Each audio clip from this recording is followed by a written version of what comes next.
बहुत समय पहले की बात है। एक गांव में एक साधारण किसान रहता था। उसका नाम था राम स्वरूप। वह दिन रात मेहनत करता, लेकिन फिर भी उसके घर में अभाव रहता। उसके 3 बच्चे थे, जिनमें सबसे बड़ा था आदित्य। आदित्य बाकी बच्चों से अलग था। वह पढ़ाई में तेज था, लेकिन उससे भी बढ़कर उसकी चालाकी और समझदारी पूरे गांव में मशहूर थी। जब गांव के लोग किसी मुश्किल में फंसते, तो आदित्य से सलाह लेने आते और अक्सर उसकी बुद्धि से समाधान मिल जाता। गांव में एक धनी बनिया रहता था और भोला राम। नाम भले ही भोला था, लेकिन वो बहुत चालाक और लालची था। वह गरीबों को अनाज और पैसे उधार देता और फिर उनसे दुगना ब्याज वसूल करता। एक दिन किसान राम स्वरूप की फसल सूखे की वजह से बर्बाद हो गई। घर चलाने के लिए उसे मजबूरी में भोलाराम से कर्ज लेना पड़ा।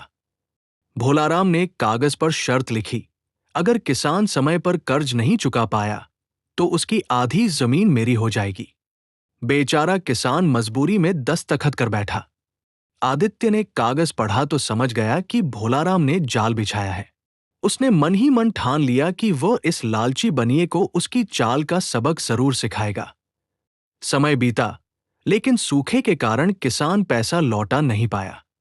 तय दिन पर भोलाराम पंचायत में पहुंचा और ऊंची आवाज में बोला, गांव वालों, राम स्वरूप ने मेरा कर्ज नहीं लौटाया।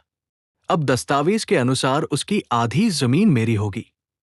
गांव के लोग किसान के लिए दुखी थे, लेकिन किसी में इतना साहस न था कि भोलाराम का विरोध कर सके। तभी आदित्य खड़ा हुआ। उसने हाथ जोड़कर पंचायत से कहा, मैं अपने पिता का बेटा हूं। अगर फैसला दस्तावेज के अनुसार होना है, तो मैं भी पढ़ लिख कर देख सकता हूं कि उसमें क्या लिखा है। उसने कागज सबके सामने खोला और जोर से पढ़ा, आधी जमीन भोलाराम की होगी। फिर उसने मुस्कुराते हुए कहा, लेकिन इसमें यह नहीं लिखा कि कौन सी आधी। तो न्याय ये कहता है कि जमीन का ऊपरी हिस्सा मेरे पिता का रहेगा और निचला हिस्सा भोलाराम का। गांव वाले हंसी रोक न पाए। उन्होंने तालियां बजा दी। आदित्य ने आगे समझाया, मतलब जमीन के ऊपर उगने वाली फसल किसान की होगी और नीचे की मिट्टी व गड्ढे भोलाराम के हिस्से में जाएंगे। भोलाराम गुस्से से लाल हो गया। वह चिल्लाया, नहीं नहीं, मेरा मतलब आधी जमीन से था, आधी खेत मेरे पास और आधी उसके पास। आदित्य ने तुरंत जवाब दिया, लेकिन दस्तावेज में तो ऐसी कोई बात नहीं लिखी। अगर आपने साफ साफ लिखवाया नहीं, तो अब गलती आपकी है और पंचायत न्याय करेगी, भावनाओं से नहीं। पंचायत ने विचार विमर्श किया और आखिरकार आदित्य की बात को सही माना। उन्होंने कहा, भोलाराम, अब तुम्हें केवल जमीन का निचला हिस्सा मिलेगा।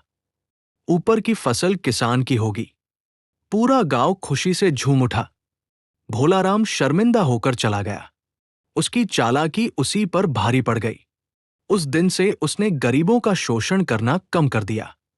गांव वाले आदित्य की समझदारी की प्रशंसा करते हुए कहते, गरीबी कोई दोष नहीं, परंतु लालच सबसे बड़ा दोष है और बुद्धि से बढ़कर कोई ताकत नहीं। आदित्य ने भी सबको ये सबक दिया कि अगर आप सच्चाई और न्याय के रास्ते पर हैं, तो किसी भी चालाक को मात दे सकते हैं।